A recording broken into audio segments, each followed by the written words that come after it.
said our town was gonna die.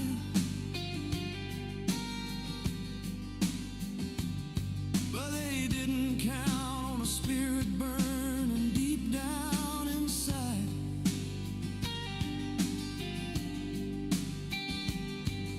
We raised the bonds back up again. We planted all the seeds.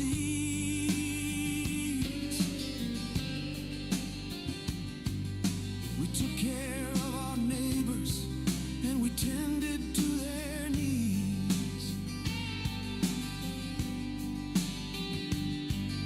'Cause when you're from the heartland, you learn to stand up tall. We got that heartland soul, yeah. It's the only way to be. Heartland soul. Yeah, we got that heartland soul for all the world to see. Heartland soul.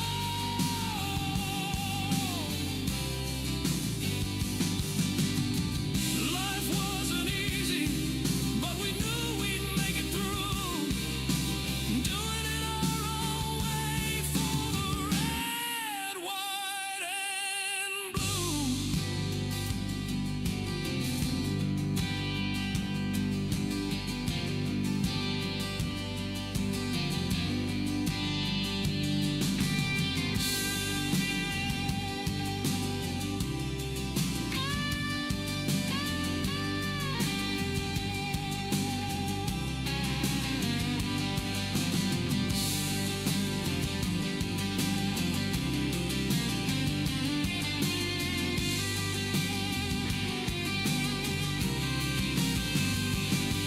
And the time keeps on ticking.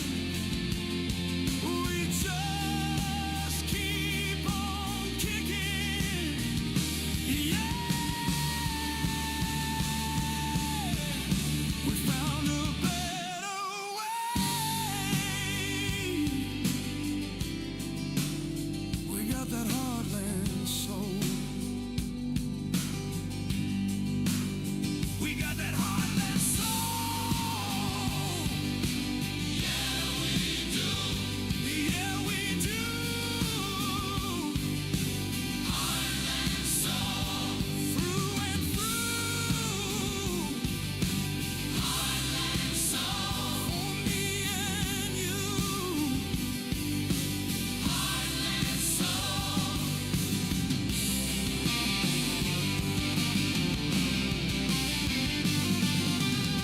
The band jams on the main riff as the song fades out.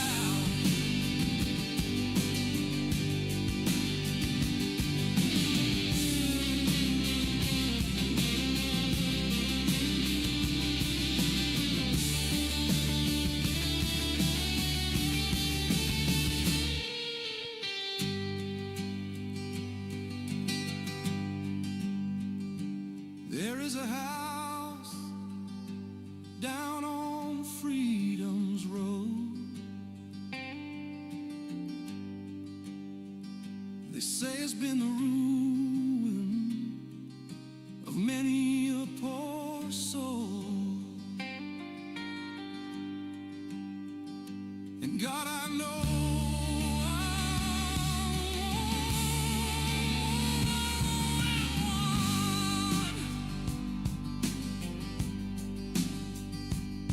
my mother was a farmer. She sold my denim jeans.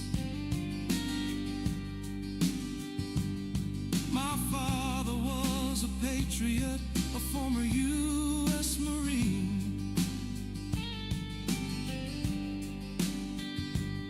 He told me, son, be proud of the country of your birth, and to never ever forget what a citizen is worth.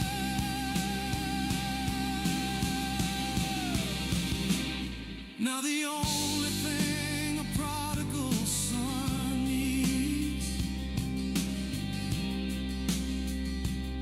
is a restless heart.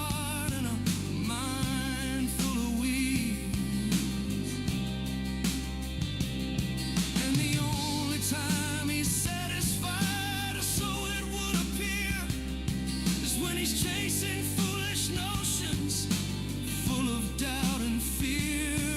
I left my home and family, I turned my back and ran. I squandered my inheritance, a bitter, angry man.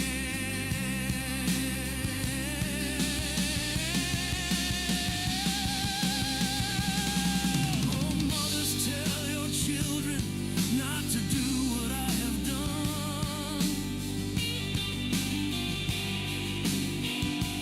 to spend your life in shadow and curse the morning sun.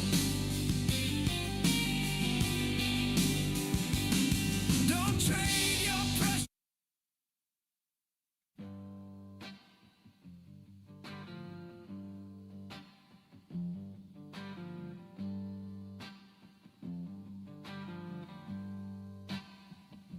Spend my time working the line, yeah,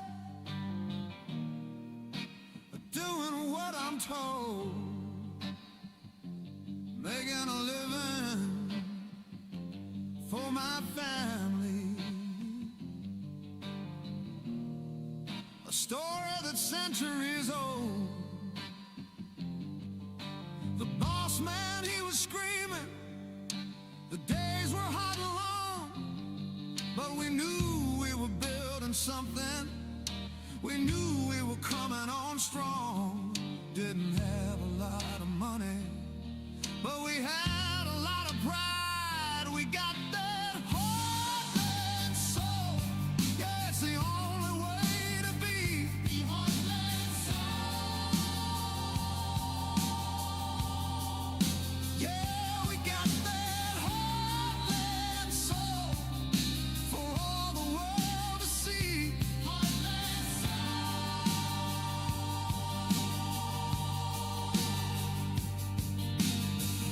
Life wasn't easy.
The band jams on the main riff as the song fades out.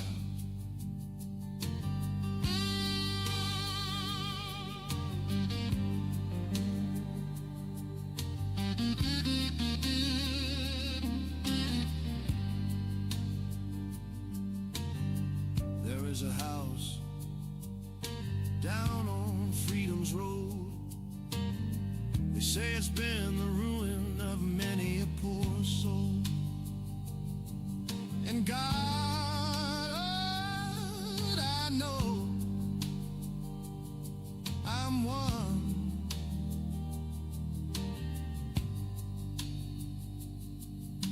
My mother was a farmer.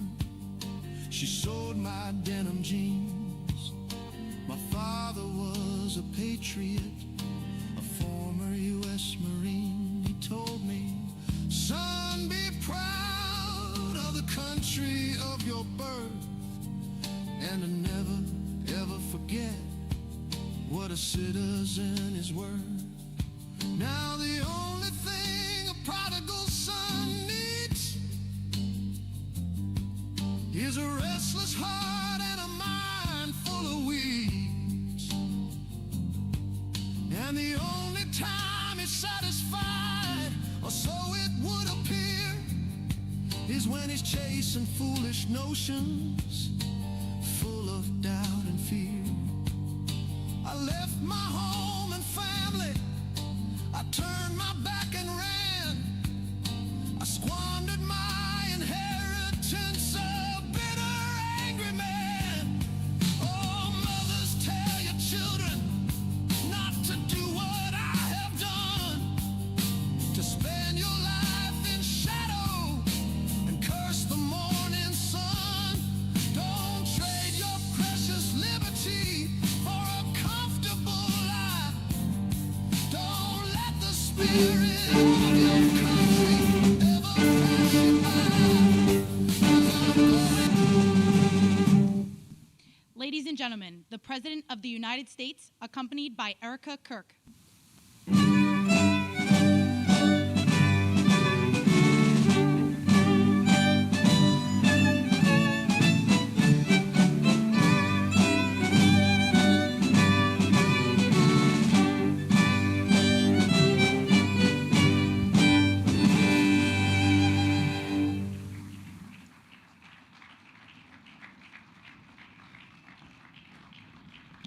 Thank you very much, everybody. Please, this is such an honor. This is the, please be seated. This is the first time we've been at the new and improved Rose Garden, and people are loving it. They're loving it like they've not loved a lot of things. We have the Presidential Walk of Fame, which you just saw, and that just opened. We wanted to get it open for this occasion. We were hoping we were able to get outside, and the weather allowed us to. It was supposed to be a terrible rainy day. I was telling Eric, and God was watching, and he didn't want that for Charlie. He just didn't want that. So it's really beautiful. It couldn't be more beautiful. Today we're here to honor and remember a fearless warrior for liberty, beloved leader who galvanized the next generation like nobody I've ever seen before, and an American patriot of the deepest conviction, the finest quality and the highest caliber, the late, great Charlie Kirk.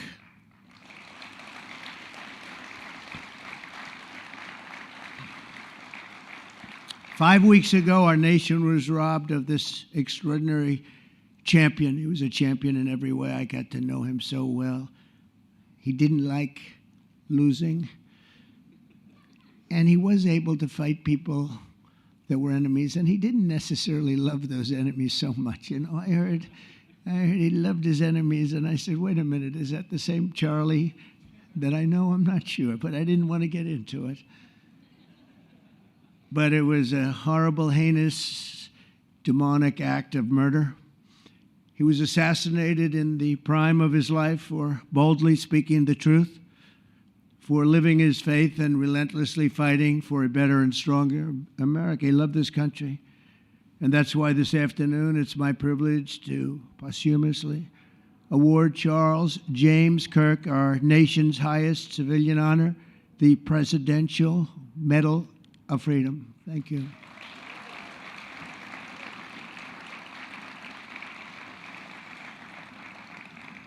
As you know, only hours ago, I returned from a very historic trip to secure peace in the Middle East. People said that couldn't be done. Charlie felt it could be done.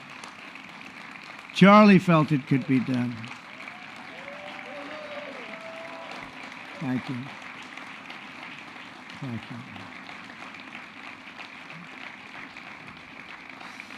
Thank you very much. But I raced back halfway around the globe. I was going to call Erica and say, Erica, could you maybe move it to Friday? And I didn't have the courage to call. But you know why I didn't call? Because I heard today was Charlie's birthday. And I said, that was a definite. And I said, we're going to have to forget about some of those very big, very rich countries that expected me to be there.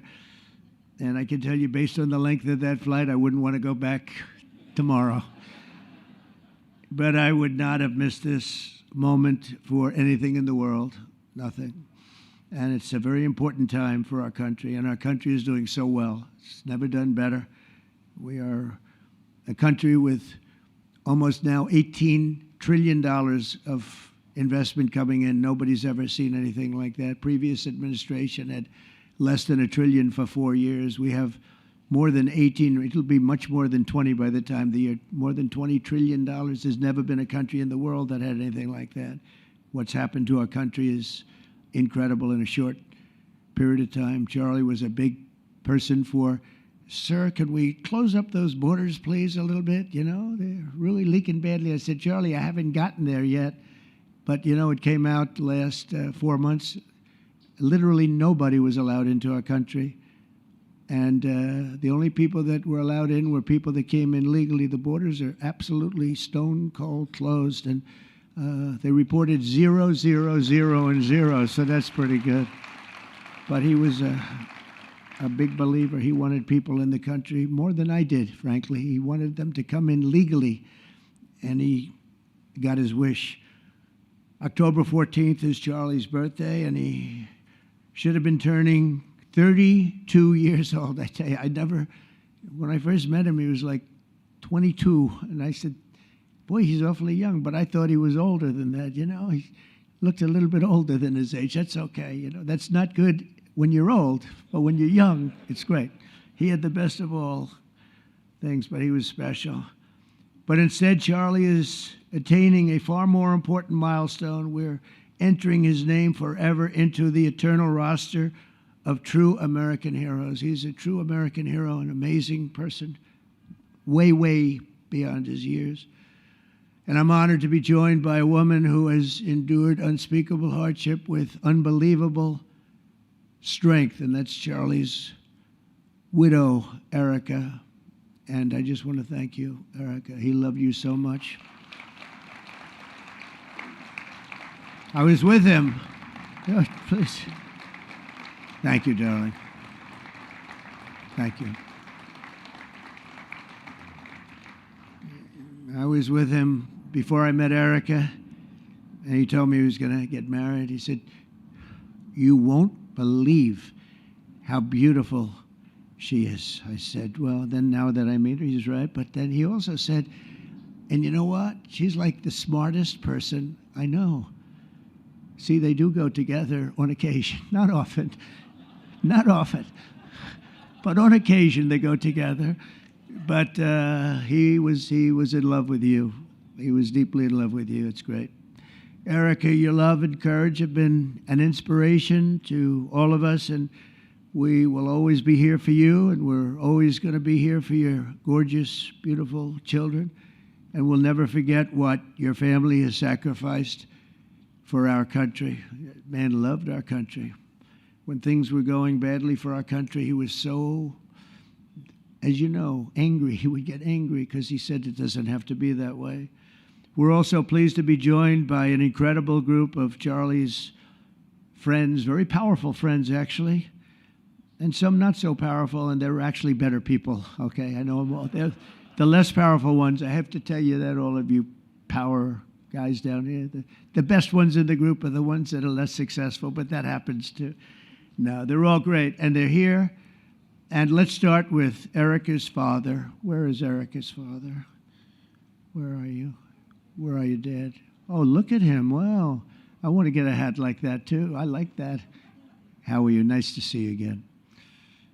Thanks as well to Vice President J.D. Vance, who's been fantastic. J.D., thank you very much. Great. Doing a great job. Did a great job on Sunday with George Slopadopoulos. I thought put him away pretty good. Second lady, who's a phenomenal woman, Usha Vance. Thank you very much, Usha. Thank you very much. Great woman. President of Argentina. He wanted to be here. That's Argentina's a serious flight, right? And he's become a superstar, and he's doing amazing things.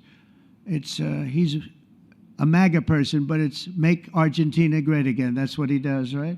And I want you to stand, please, Javier Milei. Doing a great job. Thank you very much. Many members of my cabinet are here. Just about all of them are here. I won't go into every single one of them, but I'll announce a few of the people that have really turned this country around and helped me. Incredible people. Speaker of the House, Mike Johnson. Where is Mike? Mike, what a job you're doing, Mike. What a job you're doing. And I watched you this morning, and you're in there trying to say, look, just let the country open. Everything will be fine. We're dealing with some radical left lunatics. And I just wish Charlie was here to fight us. I think the fight would have been over already. He would have had a march on the Capitol by people whose average age is about 21, because there's nobody that had that relationship with young people. Right, Mike? So thank you, Mike, for being here. House Majority Leader Steve Scalise. Steve, thank you very much. A brave guy and a friend. House Majority Whip, another terrific man, Tom Emmer. Tom. Thank you, Tom. Senate Majority Whip, John Barrasso. John, thank you very much.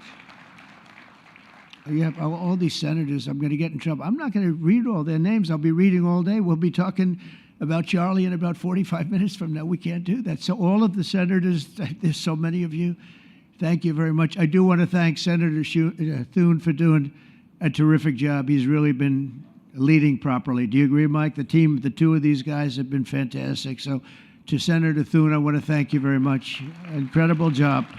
I watched him this morning, and he was out there pounding them this morning on television, too. And John Barrasso, thank you for the work you've done, and congratulations on your success. But I want to thank you all and all of the Congress people that are here. And I see we have our Attorney General here, and you are doing a fantastic job. Thank you very much, Pam. Thank you. Thank you very much. We have everybody. Wow, that's incredible. Okay, I'm not going to do any more. I'm going to be here too long, but I just want to thank you. Have given him such support, but he always gave you such support. That's why you're here. And very unusual. Charles James Kirk was a visionary and one of the greatest figures of his generation. He was truly an amazing figure and growing leaps and bounds. He knew that the fight to preserve our heritage is waged not only on the battlefield and in the halls of power, of which we have tremendous power here, including the head of a place called war. We call it now war. We had defense. We had our Secretary of Defense. Now we have a Secretary of War. And somehow I think it's more emblematic, and hopefully we'll never have to use war, but the fact that we're ready is very good. Peace through strength is very important, but also in the hearts of our nation's youth. That's where Charlie rode strongest. At age 18, that insight inspired Charlie to found the organization that ultimately touched the lives of millions and millions of people, and so many young people that nobody's ever seen anything like it, frankly. Turning Point USA. It's amazing, and it's actually bigger now. It's become bigger in the last few weeks than Charlie ever thought. I think his end vision in many years from now would have been just a fraction of what it turned out to be in a couple of weeks, right? It's amazing. With hard work and joyful spirit and endless enthusiasm and determination. And he did have great enthusiasm. You know, I always say you need enthusiasm to be successful. He had great enthusiasm. Charlie grew Turning Point into the largest conservative youth organization in the entire country. He forged a personal bond with countless young conservatives. He fought for free speech, religious liberty, strong borders, and a very strong and proud America. In everything he did, he put America first. He really put America first.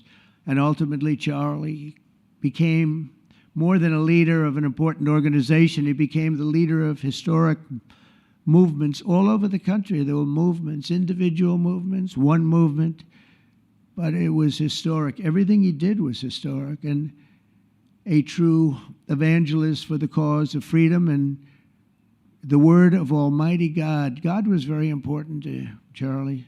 He would say, you know, if you don't have religion, you're not going to have a strong country. It's true. He was so wise beyond his years. You know, I talk to him sometimes and say, this guy is like a young guy. He was really a wise man. From the time Charlie worked on my presidential campaign in 2016, and he was there right from the beginning. He liked me. I don't know. I have no idea why. What the hell was he thinking? He said, you're going to win, sir. I said, you know, I'm running against 17 senators and a lot of tough people and governors. We have all these people. And he said, no, you're going to win, sir. He said, not going to be close. And he made it happen. He helped make it happen, I'll tell you that. Without him, who knows what would be. Maybe you'd have Kamala standing here today. That would not be good. I will tell you, Javier, you don't know who Kamala is. Promise, it would not be good. You agree with that, Howard? He also mobilized countless citizens to go vote. It's called Go Vote. Very simple. And with his help in 2024, we won more young people than any Republican by far in the history of our country. And we won the popular vote. We won the swing states, all 7 of them. Remember, they said, oh, well, if Trump could win 4, that would be nice. I win 7 by a lot, by a landslide. But the popular vote was massive. And we won the Electoral College. Remember, they said, well, it's going to be very hard. I'd say 270. Well, we got 312 to 226. And then we won something called districts and councils and different things. But in one case, we won 2,750 to 525. That's the one where you see the map is almost entirely red, except they have a little blue line on one side and a little blue line, meaning New York and a little bit Los Angeles. And I have a feeling that if the vote were 100%, we would have won that too. You want to know the truth. But he knew, and he knew very well, and he also understood honesty, and he was always concerned with honesty. He said the only way we can lose is if the cheating gets so bad, and that's where we came up with a little phrase, too big to rig. We said, go out and vote. Just go out and vote. And we had that. Remember, we used to say that all the time because people would say, oh, they're going to win. We don't have to vote. Let's go to a movie. We'll come home and watch later. And he wasn't about that. So we come up to, really together, we came up with that phrase, we got to make it too big. I never made a speech where I didn't say at the end, now look, the polls are showing good. Don't believe the polls. He said, we're going to make it, Susie, right? Too big to rig. So if you think we're going to win by a lot, doesn't matter. Pretend we're losing. You got to go out and vote. They voted. And at 9:02, the whole thing was over, right? 9:02. Remember they said, oh, this could go a few days. Well, it went a few minutes. 9:02. And he knew that, and I felt it, but he knew it. He knew it. I think he knew it more than anybody. But Charlie never missed an opportunity to remind us of the Judeo-Christian principles of our nation's founding or to share his deep Christian faith. In his final moments, Charlie testified to the greatness of America and to the glory of our Savior, with whom he now rests in heaven. And he is going to make heaven. I said, I'm not sure I can make it, but he's going to make it. He's there. He's looking down on us right now. It's so incredible. Look at this, how this turned out. This was supposed to be so dark and cloudy. Not dark and cloudy, is it? Look at that, how beautiful that is. There's no artist that can capture it as beautiful as it is today. Wow, it's amazing. As I said, on the day that he was assassinated, Charlie Kirk was a martyr for truth and for freedom. And from Socrates to think, and to St. Peter, from Abraham Lincoln to Martin Luther King, those who change history the most, and he really did, have always risked their lives for causes they were put on earth to defend. He was put on earth to do exactly what he was doing. He didn't want to waste time. He would have been a top student at any college in the country. I know the college as well. He's smarter than the guys there. He was so smart. But he almost, I guess, didn't have the time. He knew what he wanted to do. It wasn't like, gee, I want to sit in the classroom for 4 years listening to people teach me liberal principles, because they were never going to teach him that anyway. But he didn't have the time. He really didn't have the time. But every time the enemies of goodness and virtue tried to silence the voice of righteous and noble leaders like Charlie, they failed. They seem to fail. Ultimately, they look like they're doing well, and then they end up failing, because the truth has been unrelenting over the years, over history. And people like Charlie, it's just they've got a power that others don't have, and very few people will ever have. So today, like those martyrs, we do a little trolling. It's called We Do a Little Trolling. And his legacy are stronger and greater than ever before. They are greater than ever before. We do a little trolling. It's called We Do a Little Trolling. The greatness of Charlie. Nothing could have ever supplanted this. It's incredible the way people are talking about him, and with great love. I mean, I read so many stories about some of the enemies, but I watch the enemies, and it's hard for them to speak badly about him because they just don't. And then you do have people in the days since Charlie's killing. We've seen exactly why our country so dearly needed his example. We've watched legions of far-left radicals resort to desperate acts of violence and terror because they know that their ideas and arguments are persuading no one. They know that they're failing. They have the devil's ideology, and they're failing, and they know it. They feel it, and they become violent. They seem to become very violent on the left. They've rammed vehicles into federal law enforcement, fired sniper rifles at ICE agents, and me, But I made a turn at a good time. I turned to the right. Charlie couldn't believe it, actually. He said, how the hell did you make that turn? I said, I don't know. But fired rifles and threatened the lives of our Supreme Court justices, our great justices. They have to be protected. We just issued a lot of money, $60 million, to protect the Supreme Court justices. Very important. We can't let anything happen. In places of worship, we're protecting our people. We've seen that a candidate for Attorney General in Virginia boasted that he would want to see the Republican legislature, a legislator in Virginia, shot in the head and to see his children murdered. He actually said this. And now he continues to run for office, and most people continue to back him, but he said he wants his man shot. He said shot in the head and to see his children murdered. And they keep running. Pretty amazing, right? That's a bad one. Let's see how that turns out, but that's a really bad one. Nobody's heard that one before. Especially in the wake of Charlie's assassination, our country must have absolutely no tolerance for this radical left violence, extremism, and terror. We're done with the angry mobs, and we're not going to let our cities be unsafe. We're going to make sure our cities are safe. When you have Chicago, where they had 4,000 people murdered over a very short period of time, 4,000 people, and then we have a governor stand up and say, oh, things are going swimmingly. No, they're not. We're going to make Chicago safe, just like we're going to make, look what we did in D.C. It's so nice that we started here, because this was one of the most violent places in the United States. It'd be dangerous to be right out here. But you couldn't go to a restaurant. The restaurants were all dying. The whole place was dying. You'd have these gorgeous, look at the Washington Monument over there. You'd have these gorgeous buildings and monuments and structures. And people were afraid to leave their apartment. They were afraid to go to work. They'd get into an Uber, and they'd feel safe, and then the Uber would be attacked. They thought they made it to safety, and then the Uber was attacked on the trip in. but we've done a great job, and now it's considered a totally safe city. We haven't had problems. Took us 12 days to make it great. We took out, Pam, 1,700 hard criminals, career criminals in many cases, but these are hardened criminals. Many of them came in through the Biden open borders. We brought them back to the countries. And a couple were so violent that we put them in jail. We don't want to take a chance that they could get back in, because no matter how good we do, somebody can sneak in. They were so violent and so bad.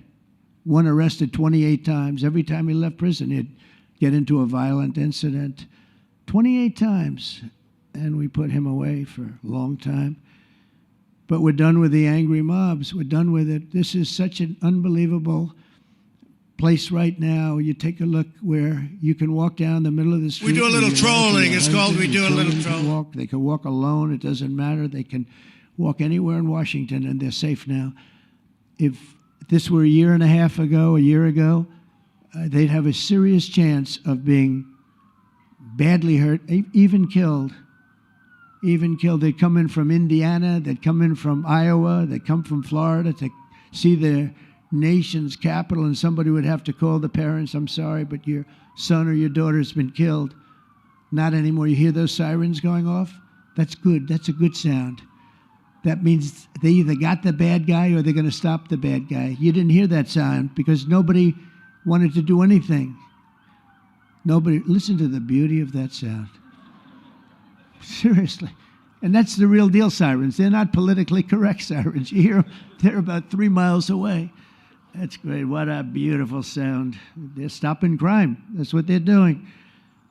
So we're done with the voices of fools. They're fools.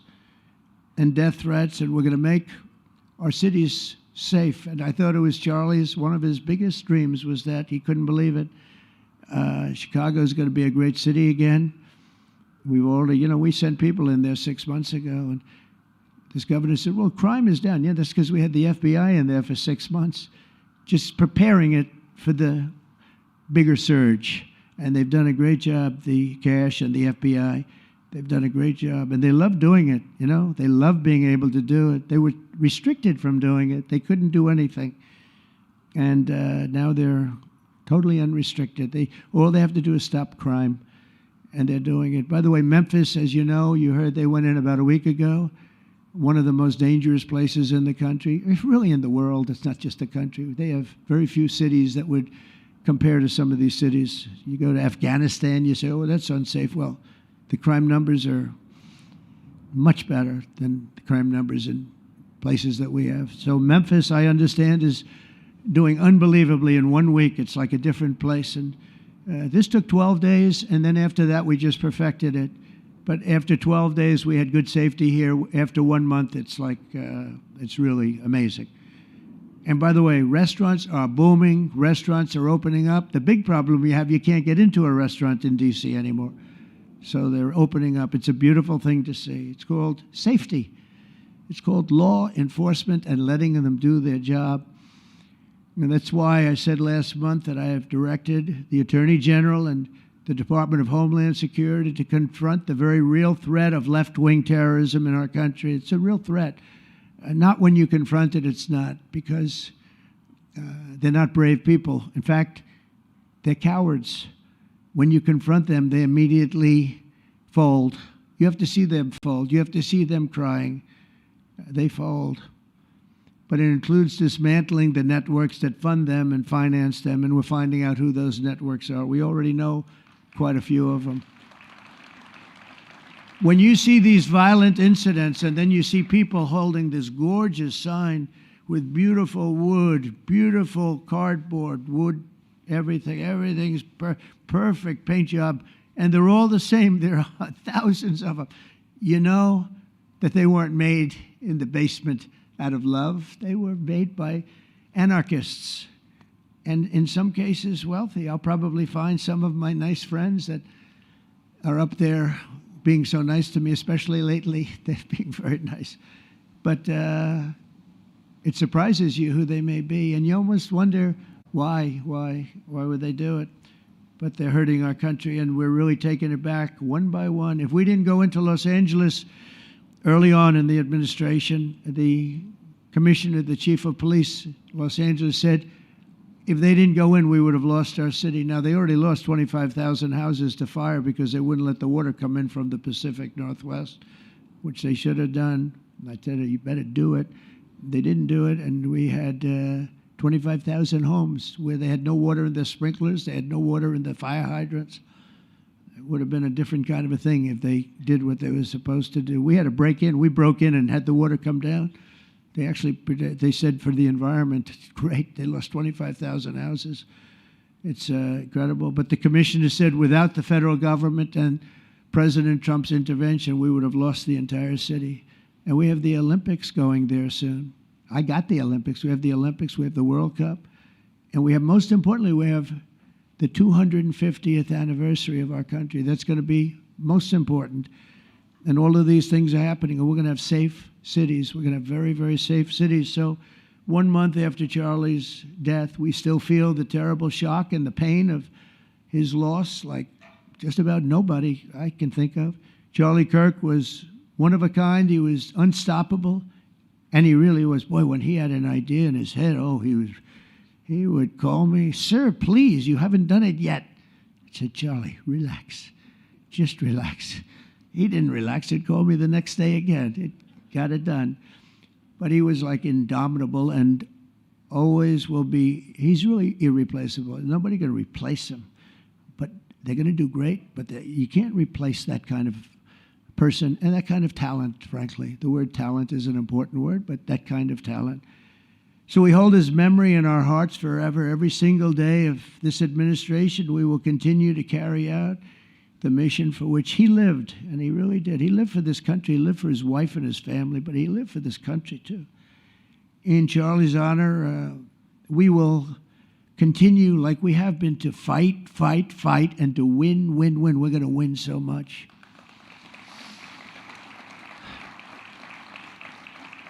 So the Presidential Medal of Freedom is a big deal. You have the Congressional Medal of Honor, military, and the Presidential Medal of Freedom, which is civilian. And the Presidential Medal of Freedom is a really big deal. Very few people get it. Very few people, frankly, qualify. It's a decision of the president, but it's a qualification that's a very hard one. We do a little trolling. It's called We Do a Little Trolling. And I would like to ask, if I might, the military aide to read Charles James Kirk's citation for the Presidential Medal of Freedom. Thank you very much. Thank you.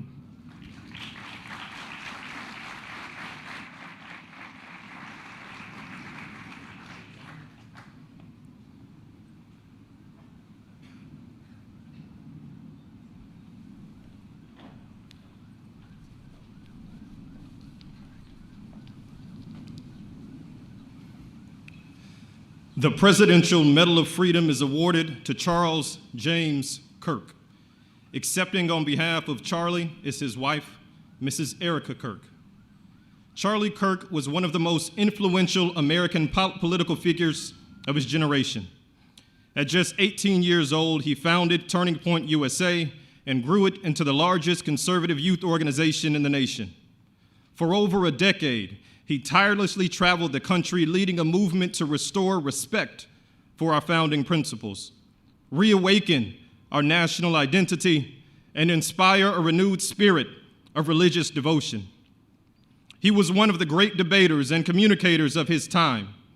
Despite receiving repeated threats, he remained undeterred and modeled courage, logic, humor, and grace to the next generation. On September 10th, 2025, at age 31, Charlie Kirk was assassinated while addressing a group of students. The United States honors him as a martyr for truth and freedom.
Thank you, Mr. President, for honoring my husband in such a profound and meaningful way. And thank you for making this event a priority amid the peace process in the Middle East. Thank you.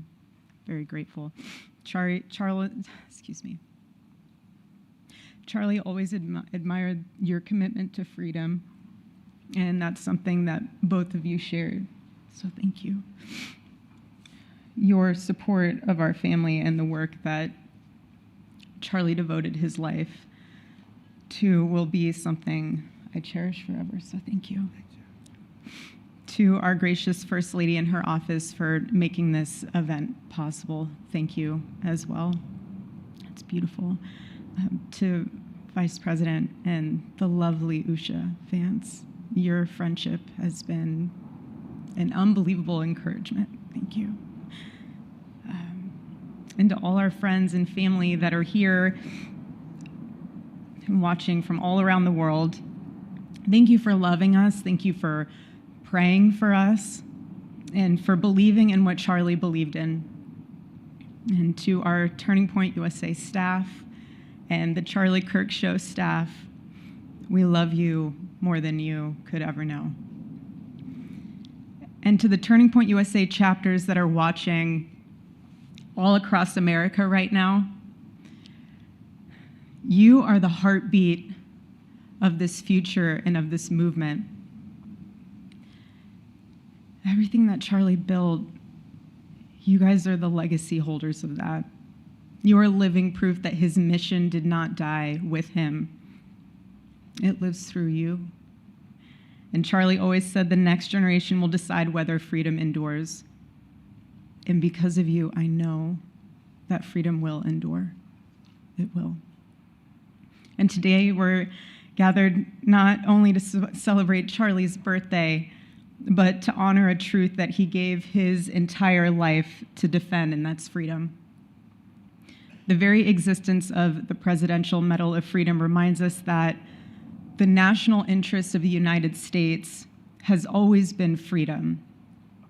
Our founders etched it into the preamble of our Constitution, and those words are not relics on parchment. They are a living covenant. The blessings of liberty are not man's invention, they are God's endowment. Charlie lived for those blessings, not as abstract words, but as sacred promises. He used to love to journal about this topic all the time, and with such a heart postured of gratitude. And he believed that liberty was both a right and a responsibility. And he used to say, freedom is the ability to do what is right without fear. And that's how he lived. He was free from fear. He was free from compromise, free from anything that could enslave his soul. His name, Charles, literally means free man. And that's exactly who my husband was. He was a free man. And from the time I met him, sitting across from him, being interviewed on politics and philosophy and theology, anything that Charlie loved, any topic he loved, and I just saw the fire in his soul, and there was this divine restlessness within him that came from knowing God placed him on this earth to protect something very, very sacred for all of us. And he never stopped fighting for people to experience freedom. He didn't. Charlie often said that without God, freedom becomes chaos. And he believed liberty could only survive when anchored to truth. And I remember in one of his speeches, he told the audience that the opposite of liberty isn't law. He said it's captivity. And that the freest people in the world are those whose hearts belong to Christ. But what's so powerful is that Charlie had the ability to communicate so brilliantly across all generations. And he reminded us that in a world that tells us freedom is doing whatever you want to do, the real freedom is the power to live freely and to do what is right. And in one of his journal entries, he wrote that he wanted everyone to know that you can't have liberty without moral responsibility.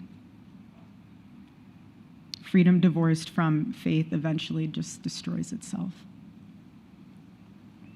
And what's so fascinating about all of this is looking back these past 12 years of Turning Point USA and his mission, there's almost this veil of sacredness. Because what I realize is that while he was building an organization, he was also building a movement, one that called people back to God, back to truth, and a movement that was filled with courage. And ironically, for a man who impacted millions, Charlie never desired to be the center of attention. He just wasn't. My husband was not a man of extravagance. He loved simple but deeply meaningful things, truly. He loved his late night walks.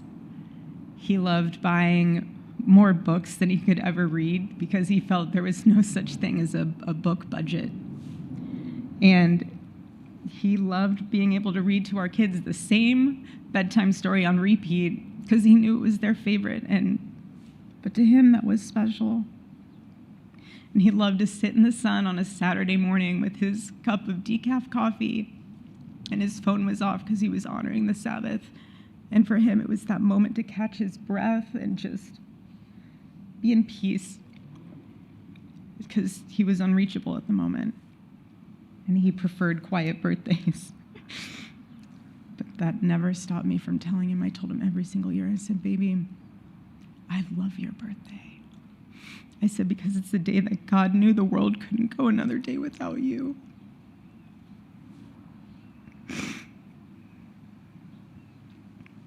And so the rhythm of our usual birthday celebration for him was mint ice cream, mint chocolate chip ice cream. He only had it twice a year, on his birthday and 4th of July. It's just, and then after that, it was back to work as usual. But last year, his one birthday wish was to see the Oregon Ducks play the Ohio State. And they won. Oregon won that night. And it was by far one of the most memorable nights of his birthday experience of his life until today. And so, honestly, President Trump, I have spent 7.5 years trying to find the perfect birthday gift for Charlie. And it's so difficult. And those of you that have spouses or loved ones, you know how difficult it is sometimes to buy a gift for someone that you love, because he wasn't a materialistic man, so that also did not help. But now I can say with confidence, Mr. President, that you have given him the best birthday gift he could ever have.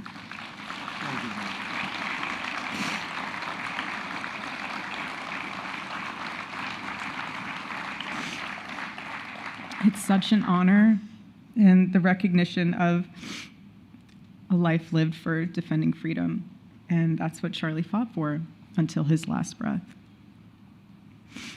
And it was written across his chest in those final moments on one of his simple t-shirts that always carried a message, and this one bearing a single word, freedom. That was the banner over his life, and that shirt was a declaration.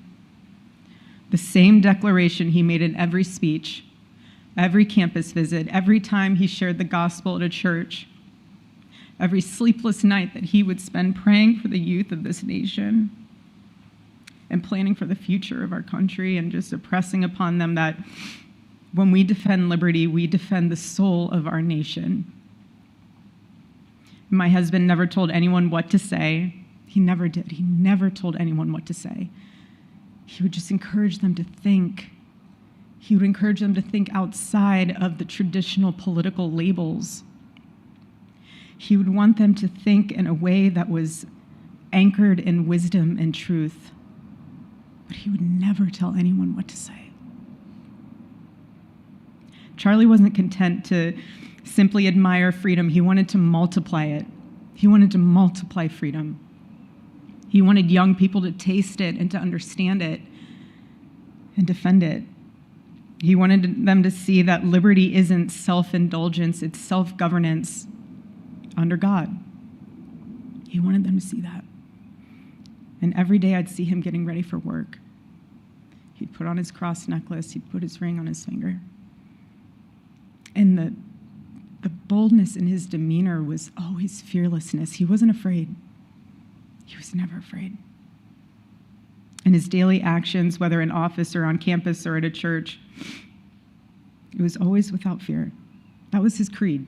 That is how he lived out every single day. He didn't fear being slandered. He did not. He didn't fear losing friends, I can tell you that. He didn't. He didn't care. He stood for truth and stood for freedom, and he did not, everything else was just noise to him. And it's because his confidence in Christ was absolute. That's why. There was no limit to what he would have sacrificed to defend freedom for all. And if the moment had come, he probably would have run for president, but not out of ambition. He would only have done it if that was something that he believed that his country needed from a servant's heart standpoint. And Charlie lived only 31 short years. No, he's 32, but on this side of heaven, but he lived. He lived every single second he lived. He filled every single day with purpose, and he fought for truth when it was unpopular. And he stood for God when it was costly, but that's what we're called to do. Surprisingly enough, he did pray for his enemies, which is very hard, but he did. He did. He did. No one else, I saw him do it. No, he never did it in front of anyone else, but I can attest to that. But he also loved people when it was inconvenient. And he ran his race with endurance, and he kept the faith. And now he wears the crown of a righteous martyr. And for me and for our children, the truth really steadies our grief, because heaven gained what earth could no longer contain: a free man made fully free. To all watching, this is not a ceremony. This is a commissioning. And my message is simple. I want you to be the embodiment of this medal. I do. I want you to free yourself from fear. I want you to stand courageously in the truth. Listen for the still, small voice of God. And remember that while freedom is inherited in this country, each of us must be intentional stewards every single day. God began a mighty work through my husband, and I intend to see it through. And the torch is in our hands now. It's in mine, it's in yours, it's in all of yours, it's in all the students with Turning Point USA. And before I close, I'll share with you that I asked our daughter what she would like to say to Daddy for his birthday. Excuse me.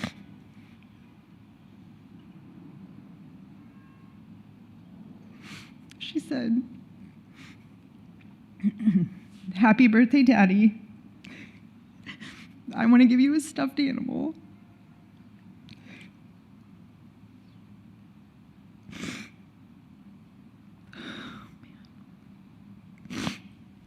I want you to eat a cupcake with ice cream, and I want you to go have a birthday surprise. I love you," is what she said.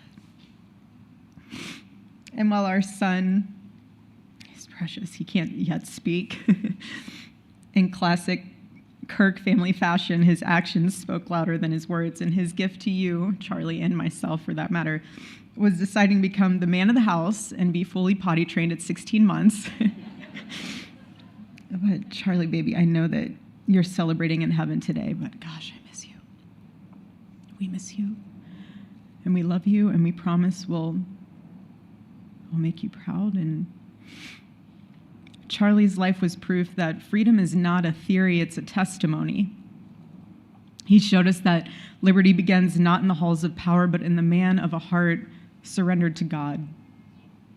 And so today, as we honor Charlie with this incredible Presidential Medal of Freedom on his birthday, I stand here with tears and just a humbled heart and spirit, because his story reminds us all that to live free is the greatest gift, but to die free is the greatest victory. Happy birthday, my Charlie. Happy Freedom Day. God bless you.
There's no way to sugarcoat it.